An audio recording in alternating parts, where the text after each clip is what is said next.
electric mobility is a passion of mine. It's something that I have devoted a lot of my research career to, and something that I think, by looking around the room, seems to be a topic that's important to many of you as well. I'd like to give a chance to our panel here to introduce themselves. So why don't I just very quickly introduce them and who they are. So I'm going to butcher the pronunciation of your name, Sila, and I apologize in advance. Sila Kiliccote? Very good. Okay. All right. I was CEO of EIQ Mobility. Next to Sila is Preston Roper, who's Chief Marketing Officer at eMotorWerks. Welcome. Then we've got Jim Castelaz, who's CEO at Motiv Power Systems. And then joining us also is Doug Gould, who is the Manager for Strategic Partnerships and Procurement at Zoox, just up the road here. So I think to get us kicked off today, let me begin by saying that our audience should be able to submit questions to this panel. They will appear here for me.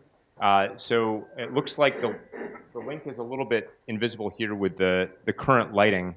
Maybe we could dim the lights in the front of the room slightly here. But polev.com/it's electric. Yeah, with no apostrophe. That's just to make it a little easier. So polev.com, it's electric. Please submit your questions for the panel there. So without further ado, let's get right to it. Sila, maybe you could start by saying just briefly, what do you do and what's important to you when it comes to electric mobility? Good afternoon, everyone. So I've been a scientist for 15 years and a CEO about 3 months. The reason I have made the switch from science and research to electric mobility and running a company is because the cycles on the research side are very slow and the industry is moving really fast. And there's a huge opportunity now to sort of have an impact in this space. So what's important to me is making that impact now and here. When we started, we wanted to make sure that our company can simplify and accelerate electrification of fleets. That means any small fleet, from drones to large trucks, class 2 to class 8, vehicles. And for us, the most important thing is to figure out what the industry needs and deliver it right away so that we can actually stay true to our simplifying and accelerating electric fleet. So we listened to over 250 people in this space, fleet executives, utilities, vehicle OEMs, anyone and everyone who would take my call, basically. And we subjected them to about 20 to 30 minutes of questioning, trying to understand what their pains in this sector is. And then we sort of stayed in a room for about a month and came up with a business model that will help solve some of those problems. Of course, we can't, as a small startup, solve every problem, but tackling the big ones and eliminating the roadblocks as much as we can so that electrification can happen in vehicles. Fantastic. Sure. So it's important to me is getting a lot of EVs on the road and then getting and managing that energy as much as can be optimized. My company is electricMotorWerks or eMotorWerks. We were acquired about a year ago by a large Italian global power and renewables company called ENEL. They bought us not because of our #1 best-selling juice box, level 2 charging station, but really more about our vision for energy management associated with electric vehicles. And what that comprises is figuring out when and how quickly and what source of electricity or sources of electricity are used for fueling those vehicles. And that's really kind of where we've put a lot of our focus and much of the software development, the platform development that we've done to complement the hardware is in regards to how it is that we deploy EV charging infrastructure and then how those stations are supplied with energy and what mix that comprises. The company started as a Kickstarter We took a very different route than other people on the panelists here, I think, who have raised lots of money for getting their startups off the ground. We basically were able to sell charging stations at a reasonable profit. Each one allowed us to fund the business and invest both in hardware and software. And from that point, again, that's where we ended up being acquired. The business that I run, and my title has actually changed. It's a quick-moving industry. I'm now the general manager for NLX for the eMobility group in North America. And our business continues to change a lot, really fast. And there are a lot of different business models that we're considering and watching and working, which include selling stations to drivers, but then we also work with utilities for programs that they run. We work actually with the vehicle manufacturers. We've announced several, including Honda, and probably a competitor to Jim here in the light-duty truck domain called Change. And longer term, we see a number of opportunities to increase smart grid charging for a variety of different hardware and software platforms. Great. Jim? Yeah. Hi, everyone. So Jim Castelaz, founder and CEO at Motiv Power Systems, and we are in the business of freeing fleets from fossil fuels. And so starting at the beginning, freedom, we see that a key enabler there is cost equivalence or better, right? So driving electric vehicles to be total cost of ownership equivalent or less with no incentives and no help to where a fossil fuel vehicle is. Fleets, we look at medium duty fleets, so local people and goods movers, everything from school buses to delivery trucks. And that's our target market. So in between the passenger cars and the long haul trucks, we do just medium duty. And what we develop and sell are electric truck and bus chassis. And so we'll sell these electric chassis. They look a lot like an industry standard Ford chassis, but they don't have a gasoline engine. They're just battery electric. And what's a little bit different about medium duty, and I think one of the big challenges and why we don't see a lot of as many electric medium duty trucks and buses on the road as, say, pass car, is the configuration management. All these fleets want something different, right? They're all looking for a vehicle that meets their unique application, that can safely transport children to school, or that can deliver parcels efficiently, right? Or that can hold all the lawnmowers for the Parks and Recreation department. There are just a broad variety, and each one of these market segments is pretty small in and of itself.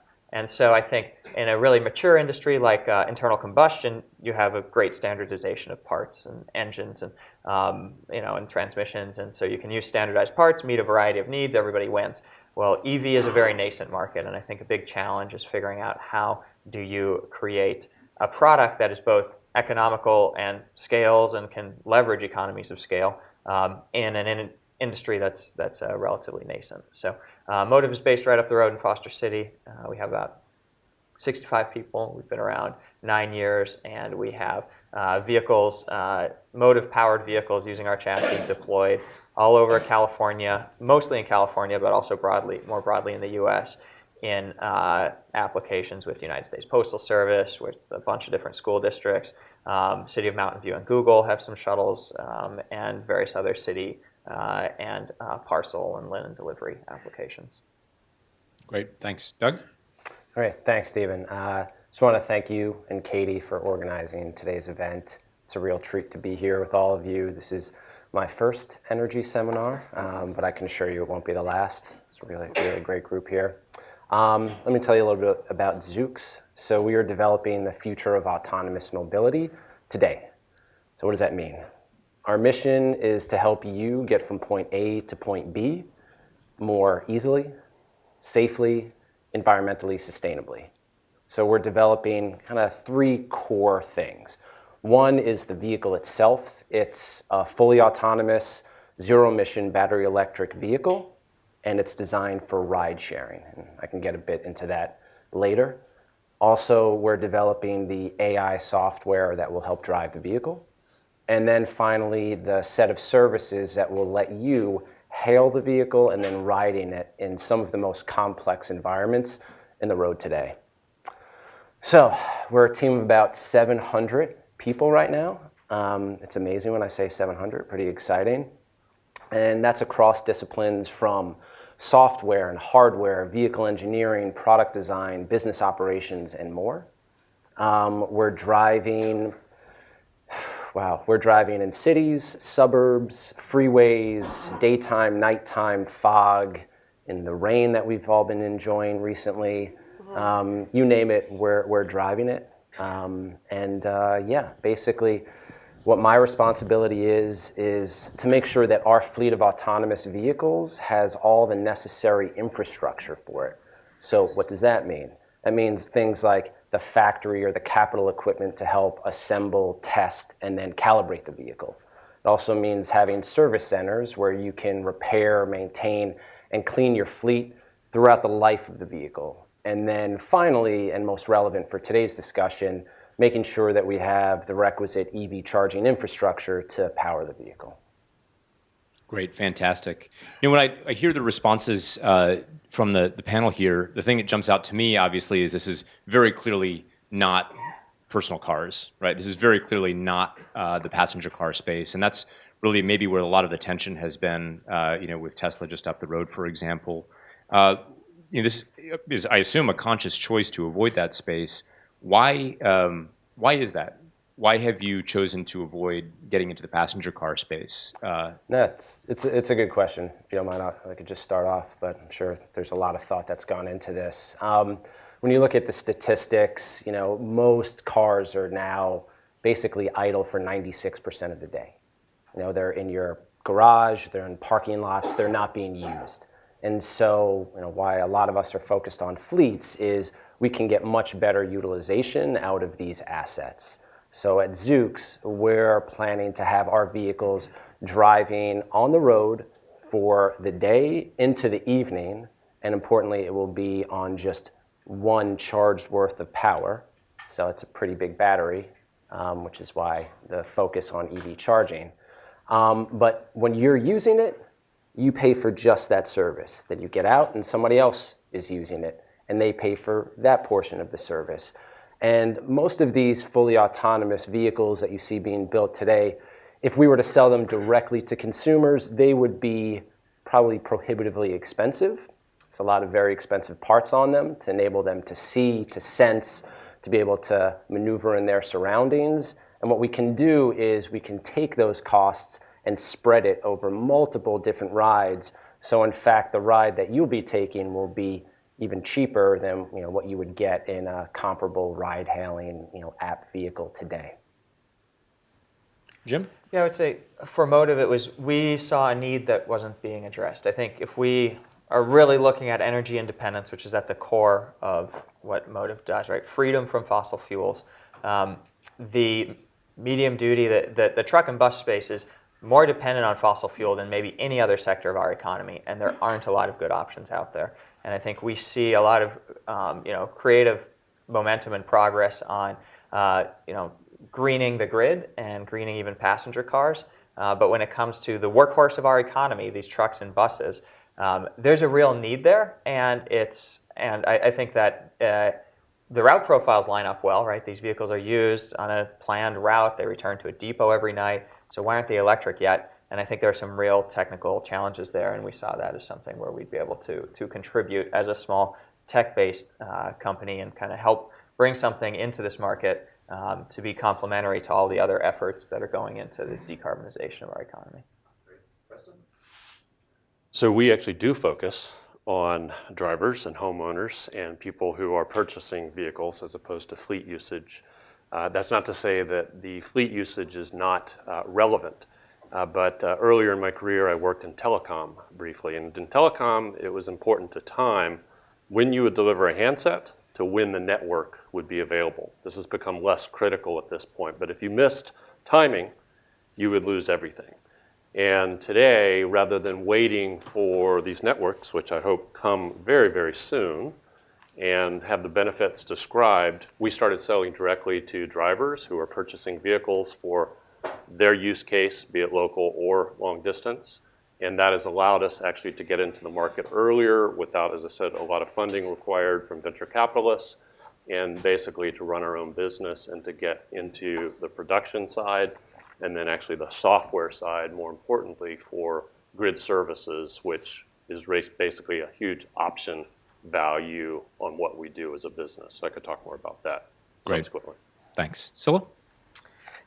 So for us, it was really impact-driven, right? I mean, you can reach out to 100 people for individual vehicles, but you can reach one fleet for 100 vehicles. So the opportunity impact is huge. The pain points around electrifications are also very big. So they don't know which vehicles to pick up. They don't know which infrastructure to build. They don't know how much it's going to cost, and the buying and selling and all of those complexities around energy systems. So we thought that there is a huge need for expertise in energy technology, policy, and markets, as well as financing. And fleets don't necessarily have people, especially smaller fleets, don't have the right people to bring all of this together. So we thought if we could bring all of these expertise to the fleets, and when we say fleets, about the first 500 is about greater, in the US, have vehicles greater than 200. But there's a long tail when you look at the fleets. About 45,000 fleets have less than 200 vehicles. So when you look at that, there's a huge opportunity to deliver these kinds of expertise to smaller fleets, but have huge impact in the space. I think it's a really interesting question, and actually ties into one of the questions that we're already getting from our audience. When I think about fleets, I think about some sort of centralized decision-making, and typically is taking into careful consideration all the pros and cons of a given technology, right? So in many cases, you've got fleets that will adopt aero technology, or they'll upgrade to the latest tractors if they're running Class 8 vehicles relatively quickly compared to some private purchasers. So my mental model is, well, if this is something that pays for itself in the near term, if this is something that's going to be an economically rational decision, that fleets will be doing it as soon as it's available.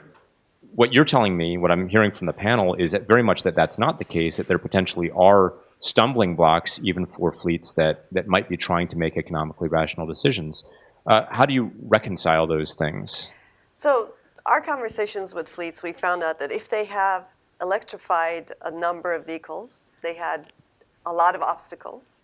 And going back and redoing it in different locations was a big problem for them, because they need to figure out which locations, within those locations, which routes, for those routes, what kind of vehicles, for those vehicles, what kind of charging infrastructure they need, and then, of course, understanding the costs and benefits of their financial decisions, as well as keeping track of all the incentives and subsidies and all of those things that are available locally, at the state level, and at the federal level.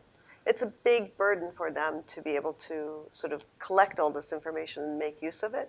So having a group of industry members that can support them through that is something that they seem to value.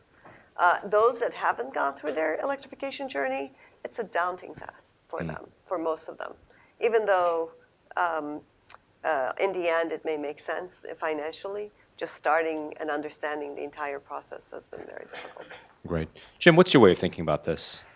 Yeah, I mean, electric trucks and buses aren't there yet. They are not, just to be perfectly honest, they are not commercially viable without incentives today. I mean, our largest deployments with fleets that are using our chassis, and our largest markets are probably school bus and delivery today.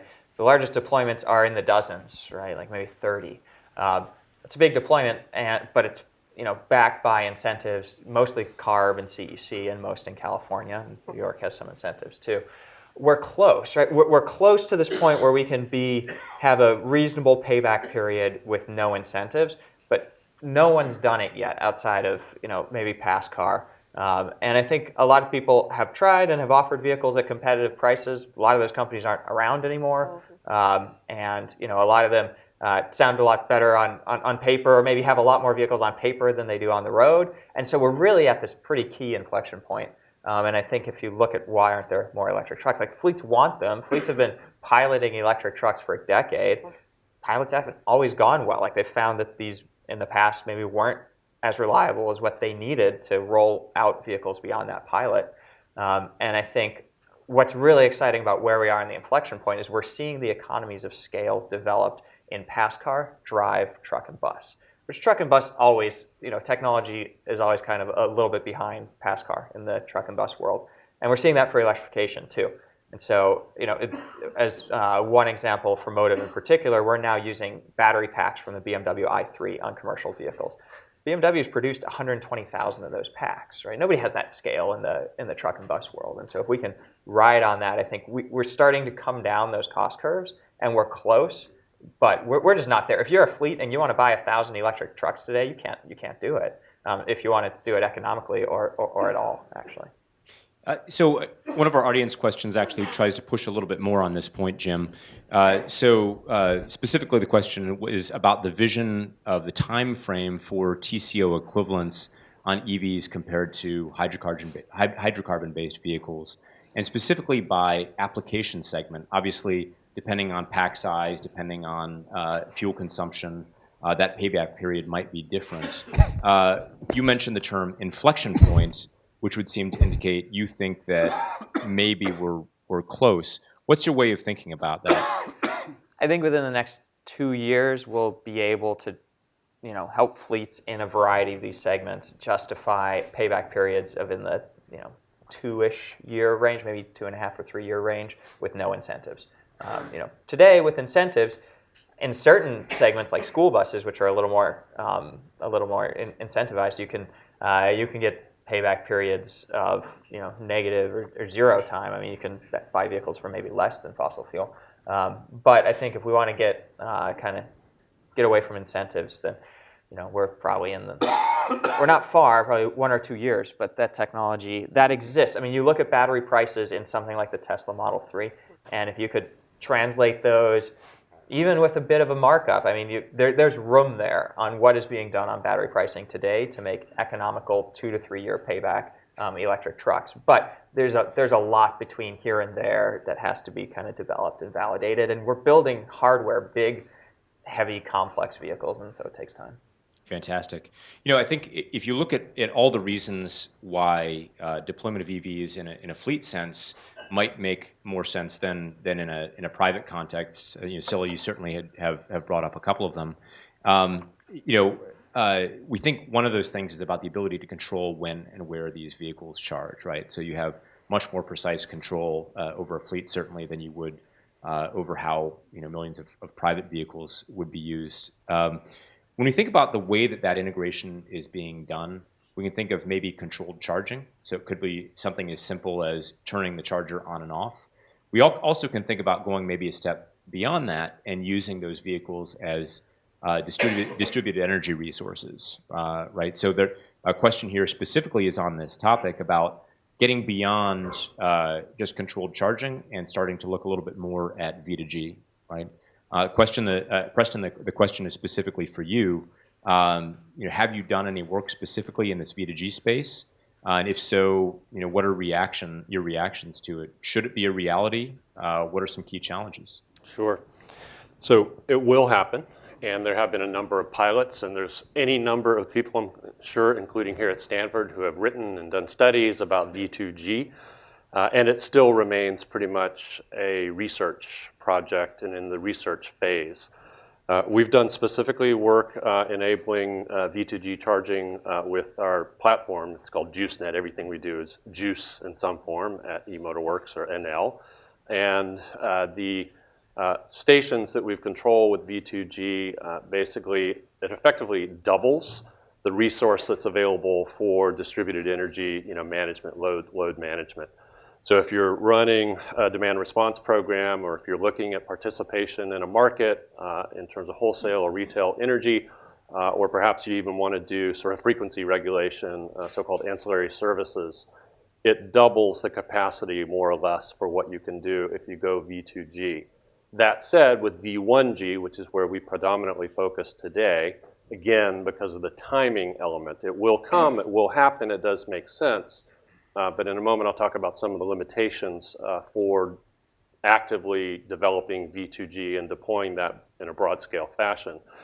But today, the limits there really have to do with vehicles and the warranty. Only really Nissan at this point actively promotes V2G.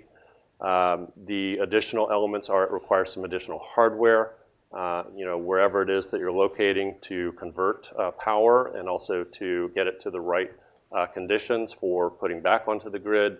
And then the third component, I used to work in the solar industry. We did manage to get through this, but it does require a certain amount of additional permitting, engineering, and installation work to actually enable V2G. So there are some additional cost, safety, and security for that matter, elements that go into V2G. So it may come, but today V1G, again, it's there. You can do it today. We have any number of programs. We've proven the technology. And back to this question of economics, at this point, it's really a question of what are the economic models that allow V1G to scale. It's no longer a technology question, but what really the market mechanisms are and what the incentives are, and also how you can share that with different players along the value chain, including the vehicle manufacturers, et cetera. So I'd like to say 100 years ago, Edison and Ford got together and basically gave up the electric industry. They ceded all that recurring revenue to the oil industry. Now's their time to get some of it back, and it's going to be related to grid services and energy management where that opportunity lies. Sila, I think your mic's Yes. Oh. Thank you. So I did the first V2G pilot in California in 2009. Can you hear me now? Okay, good. And in that pilot, that was funded by the Department of Defense and the California Energy Commission. In that pilot, we had close to 40 vehicles, 13 of them Nissan Leafs, some vans, Via vans, and some converted pickup trucks that participated in the catalyze regulation market. This project was supposed to be 3 years. It ran about 6 years. There were lots of complications. First, on the policy side, think about this. The vehicles have to buy in the retail market and sell into the wholesale market. So getting a special rate for those vehicles was a big deal, and we had to get utilities, the PUC, all of the folks that need to make this happen involved. And it took us about a year to get what's called an exception, WDAT. Then the expectation was that if these vehicles bid into the market, then they could deliver, they can make a lot of money and pay for their lease fees, which was about $200 at the time. And in reality, they only made about $20 per month by participating in the regulation market. Now, regulation market is really profitable if you can capture the 50 to 100 very high price periods. It's very difficult when you're running these vehicles normally and then participating when they're sitting idle to capture this. And it's not just that. There's a lot of costs associated, and people don't understand this, but there's a lot of costs associated in participating in the markets, either through a load-serving entity or a scheduling coordinator. So when you add all these things, it was almost impossible for these 40 vehicles and the LA Air Force Base to make any money. I think we've come a long way, and the expectation is that when there is more intermittence, when there is more need for these services or the price fluctuations, that there's going to be more value. But as of, I think, 2014-15 was when we completed that pilot, there wasn't a lot of money in the marketplace for vehicles to participate. Now, the other thing that we're missing today is that there isn't a lot of value in the distribution system, or there isn't a distribution system market for us to use these resources as local resources. So if there is in the future something like that, that could be even more profitable to have vehicles solve these local problems as opposed to thinking about the global, larger problems. There's a utility available for sale right now, I think, if anybody wants to put that microtransaction business in place. So we've done some work actually with microtransactions and distributed ledgers, and that's actually where this needs to go because it is incredibly painful right now to run these programs all the way along. It's very bureaucratic, it's not very automated, and it's just way too much friction in the system. So all you entrepreneurs and brilliant scientists out there, please figure that out for us soon. I'll just add a couple points. We at Zoox have explored, certainly technically we think it's possible, but what we see is that just the economics aren't there right now. Economically, we would rather have our vehicles on the road driving you all around rather than sitting in a charging location and then providing some of the power from the battery back to the grid.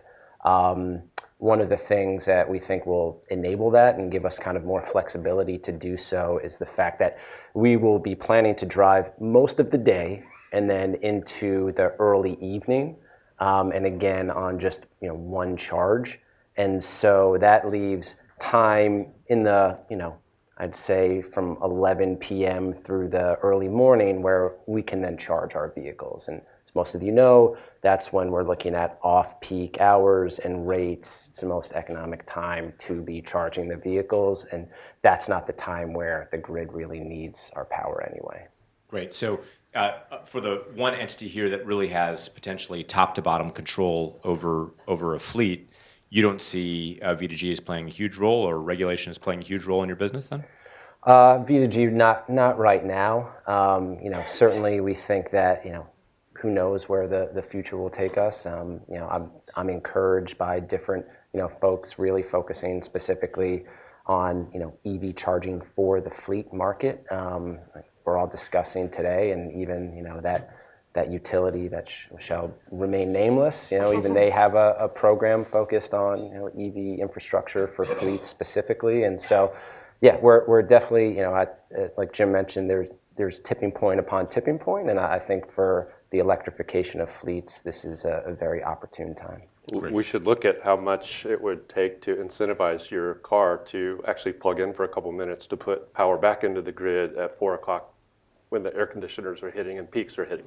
Right. Might actually be part of your model someday. I think we've got to be careful with vehicle to grid to not put the cart before the horse. So philosophically, I have just 2 quick points on it. One philosophical point, and that is vehicle to grid presents a big opportunity to either make our grid dramatically more fragile or make it dramatically more robust. And the policies that we implement, none of which have been implemented, will decide which way we go with vehicle to grid. We deploy lots of vehicles to school districts, right? So do all these school buses make that school district more resilient to outages and problems with the power grid? Can we keep the schools on and functioning when there's a power outage so that the kids can stay in school? Or are we using these vehicles in a way where we're offsetting peak load, and now all of a sudden someone needs to go on a field trip, and we're misjudging the size of our grid, right? So that's philosophically vehicle to grid. Practically for vehicle to grid, I think the hardware is easy, the software is deceptively difficult, and the policy and regulatory landscape is a complete quagmire, and no one has gotten anywhere close to figuring out anything to be done in vehicle to grid besides some pilots that demonstrate the relatively easy parts of the system. Would you second that? Well, I would say hardware is easy, software is easy too. It's not that difficult. I think the policy and the market is a big problem in this case because there isn't enough money for anyone to actually try and do it long term. Great. Sila, I think you mentioned earlier regarding use of vehicles for V2G applications. One of the potential challenges is voiding the warranty on that vehicle. One of the questions that's come up here in the panel is around the life cycle of those batteries, right? So clearly batteries don't have an infinite life cycle. We've seen that with some of the first generation EVs on the market and PHEVs on the market. When you think about how battery disposal might be handled in a market like this, you mentioned you're having Zoox has got a battery that's supposed to serve a full travel day. That's a big battery potentially. What's the long-term view on the life cycle of these batteries?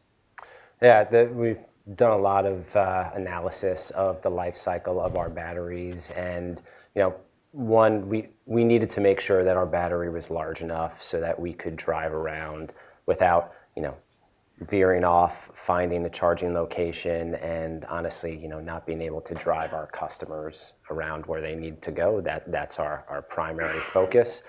But in order to do that, you have to look into what type of technology works best for you. And one thing for our vehicles, we're less concerned since we're not providing it to the public as, users and drivers. We're not focused on going from 0 to 60 in, 2 seconds.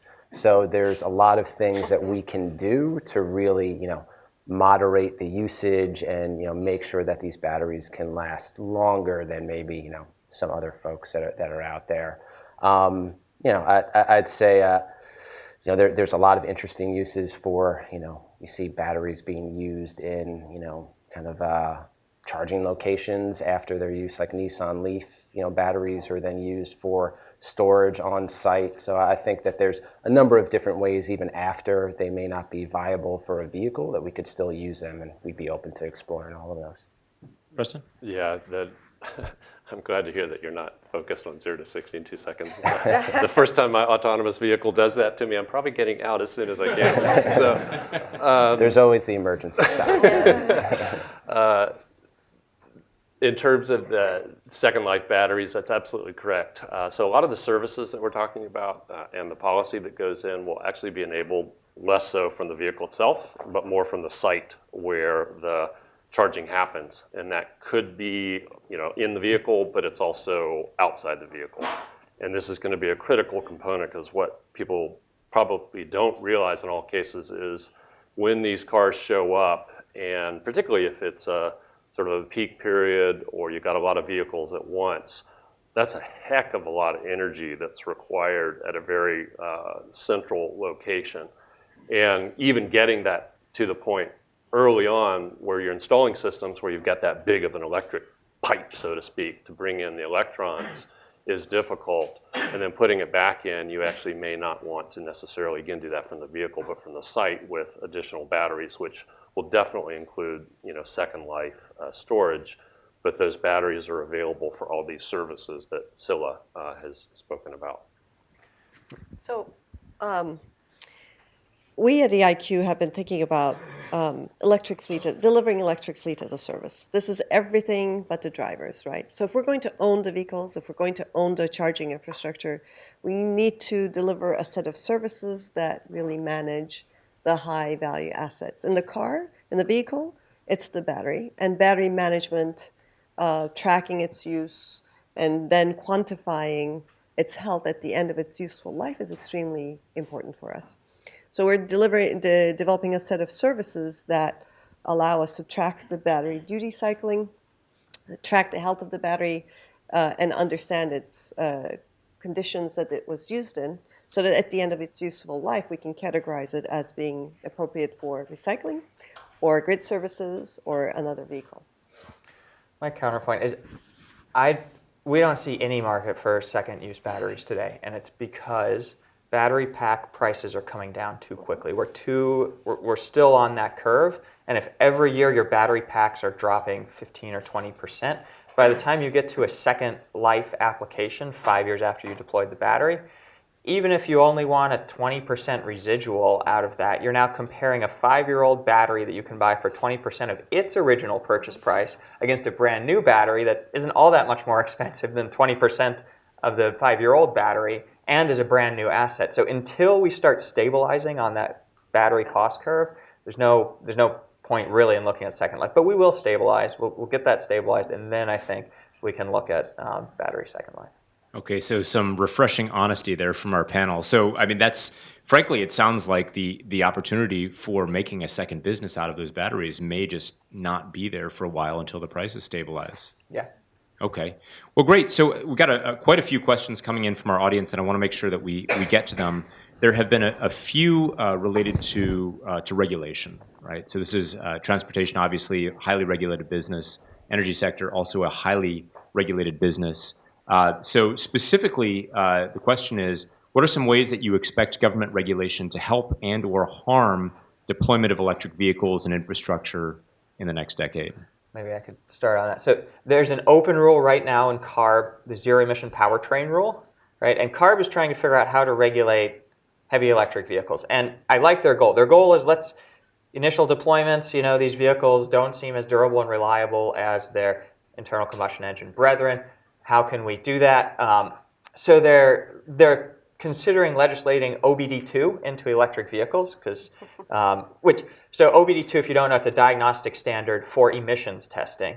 It has 250 parameters that tell you the measurements of every sensor on the vehicle. There are probably 50 parameters for oxygen sensors. That's important if you care about emissions. You care about all of the oxygen sensors on a vehicle. If you have an electric vehicle, out of those 250 parameters, you can use about 20, and about 18 of the 20 are things like VIN and vehicle speed that just apply for all vehicles, and then you're left with about 2. So, I mean, I think we have to be really careful because you can't just say use OBD2 and the vehicles become more reliable. It's completely backwards. I think there are even, you look at like what are component providers actually doing, and there's another diagnostic service, UDS, that a lot of our component providers already use. So there are solutions, there are ways to do this, but the idea that OBD2 should be used in electric vehicles is just completely backwards. And I think if we're not careful, these regulations will slow down the adoption of EVs. And there are certainly companies and entities out there that have much financial gain to be made by slowing down the adoption of EVs. So I think we just want to be really careful. And Motiv is the beneficiary of many great CARB projects, and I love the work that CARB does. But when you're regulating EVs, let's make sure that we do this in a way that promotes the market and speeds up the market. And I think some of the other things, like looking at the transit rule and electrifying public transit is a great one, right? We've got Proterra and BYD getting these electric transit buses out. It's a perfect market because for the most part, FTA pays for about 80% of those vehicle costs. They always have. It's great. It encourages public transportation. We like that. It's a good entry point, good beachhead for electrification. But if we want to go beyond that, we got to think a lot more about the economics of these vehicles and how we get to the economies of scale and how we can regulate that intelligently. Doug, how about you guys? You going to be successful without policy incentives at all, or is this something you guys are looking to as well? No, I mean, certainly, we'll not turn down any incentives. I'd mentioned, PG&E's Fleet Ready program, which is focused on, electrification for fleets specifically. That's an area of focus. Just more in general, I think, city and state agencies can be, look to AV as not so much a threat, but a complement. So, when I look at, the SFMTA, for example, you could look at the kind of last mile, first mile problem being helped by a company like Zoox rather than Zoox coming in and taking ridership away and whatnot. So I think the more that we can partner and work together, it'll be critical, frankly. Our regulatory team does a lot of good work with not just folks in San Francisco, but back at the federal level. Our Chief Safety Innovation Officer, Dr. Mark Rosekind, as I'm sure many of you are familiar, used to be the head of the National Highway Traffic and Safety Administration. Under the Obama administration, he's been a great ambassador for Zoox, working with folks across the regulatory level. So, no, it's important. I think it's more important for us to work in partnership and also help educate these different agencies, whether or not we need the incentives. That's not as much of a focus for us. Great. Preston? If you look at the different use cases for charging today, it's still 80% plus in the home. That will change, particularly as fleets go into place, although the use case that Doug has described is also very similar in profile. It's 11 o'clock plus, time of use, late night charging. The issue really sits somewhere between there and today, where it's more difficult now for if you live in an apartment. If you think about where we're headed for lower cost vehicles, getting away from single use, kind of the more early adopter, wealthy purchasers who we see today, you're going to see much more need for that public or semi-public charging. So the kind of partnerships that I think might make sense, in addition to the regulatory piece, would be where we can get incentives that support maybe certainly public charging, because the economics just are terrible right there. The utilization is low, the cost is high, and it just really doesn't pencil out. And you've seen the first generation of public charging infrastructure players go by the wayside, and now you've seen a couple, but they're really more focused on semi-public, meaning sort of an amenity for a place like Stanford or an employer or that sort of thing. That there's not a business case there so much as there is an amenity or something that you provide for employees. Public charging, certainly, you've seen Tesla go out and drive that forward, but you haven't seen a lot of replication from that. You're seeing, Electrify America, based off of the Dieselgate funding, come forward, but there's a big gap. So if we could figure out, for instance, how to use the chargers that you're not going to be using during the daytime, but make them publicly available, for instance, and as a revenue source or a grid resource in combination with, incentives available, things like that we need to figure out and get a way to bring those incentives and help bridge the next period of time. And then depending on what your prognosis is for how many people are going to drive their own vehicles versus fleet, you want to build towards that.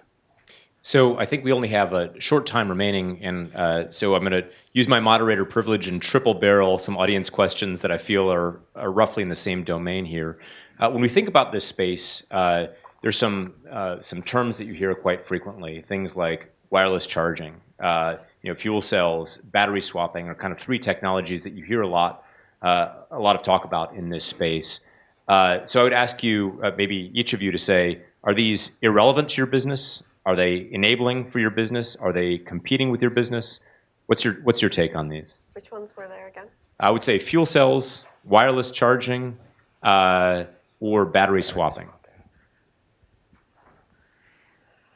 So wireless charging is definitely complementary, though we haven't. The way we're setting up our business is that it could accommodate different charging infrastructure, though there isn't a viable wireless charging today that the fleets can use easily. Large trucks and class 2 to 8 vehicles can use easily and effectively, cost effectively. Fuel cells are great. We're not as a business, we're not focusing on fuel cells at this time. But I know that there's a lot of movement in that space, and that's great because we need a lot of different options, technology options for reducing carbon emissions. And then the third one was? Battery swapping. Again, battery management and managing the health of the battery is extremely important piece of what we're trying to do. And if battery swapping comes and becomes viable, we'll be ready. Great. So fuel cells, swapping, and wireless charging. Wireless charging, okay. So wireless charging, maybe someday. Fuel cells, love it, but doesn't seem to be going anywhere from what I'm seeing in the market, investments from the car companies, but you guys maybe know better than me. And then wireless charging. Wireless charging, I think I already covered that. Swapping. Swapping is, again, as dead. So I'd be happy to elaborate on any of those things, but I'll keep it brief. We'll save that for the post-conference discussion. The market that is served by battery swapping and fuel cells shrinks as the price of battery packs comes down. So it's getting small. The one exception I'll point out for fuel cells in particular is emergency response. We're having 2 different fuel types and a much larger range, and that support to being able to generate electricity, I think is going to be a good application.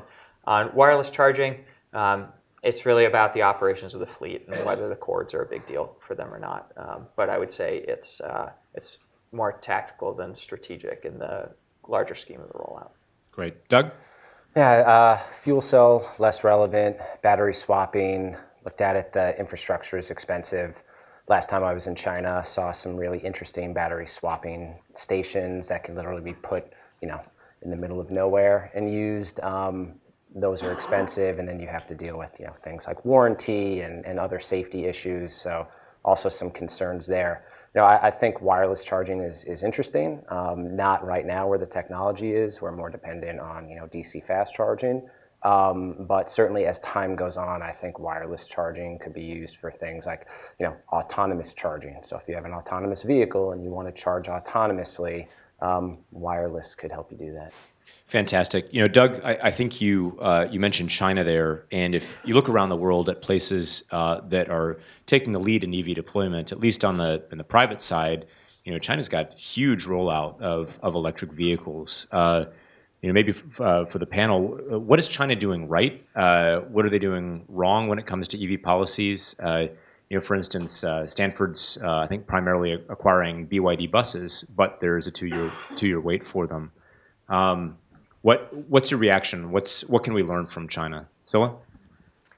So I spent about a week in China last summer visiting about 23 different companies.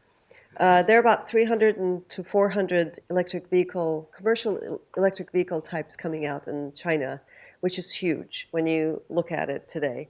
The government pays for parity today. So if you have the ICE counterpart, it's the same cost as an electric vehicle. So TCO, the total cost of ownership, makes sense today. So we're seeing a lot of deployments. And in addition to that, State Grid Corporation of China that runs the grid is putting DC fast chargers along the routes. There are about 250,000 charging stations in China. But when you look at the utility rate of those chargers, and State Grid China actually has a nice operating room that they can see every single charging station in the country. That's what China does. You see that they're not utilized well. So now they're put all this investment, they continue to put all this investment, but they're not seeing the utilization rates that they'd like to see. So they're now thinking about how to, and those incentives are going to be going soon. So I'm curious about what's going to happen afterwards. But this is a great time for China to build. Preston? Specific to China? Yeah. Yeah, so I did that similar tour about a year ago. So impressive what's happening in terms of scale. There actually is a 5-year plan. I don't know what our 5-year plan is in this country, but it sure ain't anything close to what they've got in China. And the investments and what they're making available to private-public industry sort of partnerships is quite impressive. You can go and you can get land essentially for free. You can get training. You can get incredibly low-cost loans or subsidies for equipment, for manufacturing. And you can get the sense that there is actually an investment happening in public infrastructure, as Sila just mentioned, and that public infrastructure will help you in terms of rolling out vehicles or charging stations or grid management, et cetera. So they're consequently addressing transportation with the intent to lead globally by having at their own dog food, so to speak, and sort of doing this and getting started. Super impressive, and we're just blowing it here. Probably no surprise to anybody, on the policy front and the governmental side. Yeah, probably a little outside of my expertise. I would say that the numbers of vehicles deployed, like in transit buses, is simply staggering. And then the second point is vehicles have always had a tough time transitioning across oceans. And that's partially due to homologation regulation, partially due to the infrastructure needed for parts and support, after-sales support of those vehicles. It's always been challenging. Doesn't matter what the fuel is. So before coming to Zoox, I worked on doing things like making iPhones. And one of the things that I was always so impressed by when I went to China, and there were many, many times that I went to China in that role, was just the ability to scale and how quickly those companies based there could scale. And since my focus at Zoox is ensuring that we have the infrastructure necessary for our fleet, I'm less concerned about city number one. I think our technology will be there from the software and the hardware side. I'm more concerned with growing through cities 10 and then 40, and to be able to do that, you need that infrastructure, and it's what we've been discussing on today's panel today. So I would just hope that we learn some lessons. I think the experimentation that's going on there is something to be emulated, and so I'll look forward to my next trip over there.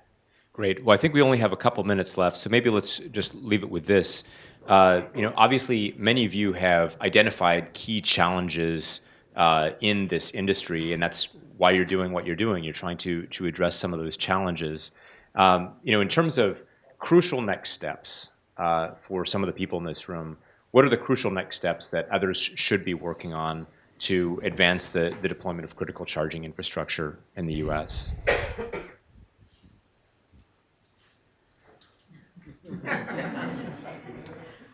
Crucial next step. So one of the things that the panel didn't talk about is the rates. There has to be a rate reform so that we can actually it would also actually make sense for vehicles to buy energy at a reasonable price. Today, behind a commercial building, if they're buying their electricity, they can cause the rates to hit demand charges. And that is a big problem for a lot of the folks that I'm talking with. Because, someone has to pay for that energy at some point, and there will be finger pointing between the facilities people and the fleet people. It doesn't really help. So a lot of the fleets that we talk who have gone through their electrification look at rates as a big problem because it makes it very unpredictable and very difficult to figure out. Preston, critical next steps. So until we get to the fleets and the level of adoption, I'd love to hear your numbers, what your predictions are. We have to figure out some better form of public charging and how it is that we can make that economically viable. And that may come through some form of incentives. There are some capabilities right now around low carbon fuel standards and some mechanisms by which we're trying to get market mechanisms in place to help reduce greenhouse gas emissions. I think that's critical, and the more we can do of that, the happier the infrastructure providers will be, myself included. We have the software to tap into it. We have the software and the capabilities of both of the hardware control to leverage those market mechanisms, technically system-wise, but the market mechanisms are still very nascent and bureaucratic and slow-moving. So if we can open some of that up a little bit to make it more market-based, I think that's a huge step, and then that will help us get some of this public infrastructure, but also make semi-public charging along the lines of what I described as a possibility with Zoox. When the stations are not in primary use, making them available for public use. Those are things that will really help kind of move the ball, move the needle forward, mixing my metaphors. I'll just point back to the point that I made around regulation. I think CARB is a leader in this, and we've got to regulate it smartly, and we've got to regulate it in a way that supports and doesn't stifle the growth of electrification. And so, like zero emission powertrain rule, we've got to figure out how we can be more, kind of be more appropriate in our application of regulation on that. And I think that we don't really have those answers yet, and it's going to take the industry working together to kind of figure that out. And there are solutions out there that'll drive the industry forward, but we're not there with things like that ZEP rule in particular. All right, Doug, you've got the last word. I was actually going to follow up on something that Preston said. When I look at the entrepreneurs in the room, and I'm sure there are a lot of them, figuring out a way that we could do more with what we have. So, right now we'll probably need to quadruple the number of chargers that are publicly available to match what I hope will be a real increase on the number of EVs that are out there. And, that's a challenge, but something that would make that much more attainable is if we could use the chargers that are out there more efficiently. So whereas Zoox is focused on nighttime charging, if we could have more charging during the day and other business models to really utilize those chargers during other times, I think could be helpful. And just, something a little inspiring that kind of hit me when I was looking at all of you. So one of Zoox's co-founders, Dr. Jesse Levinson, he was a student at Stanford, and he got his PhD here, his postdoc here, and several years later, he's helping to run a company that I'm really proud to be a part of. So I would just encourage all of you to keep really chasing your dream, and maybe one day you'll be up here telling us about your company. Fantastic. All right, everybody, please join me in thanking this wonderful panel.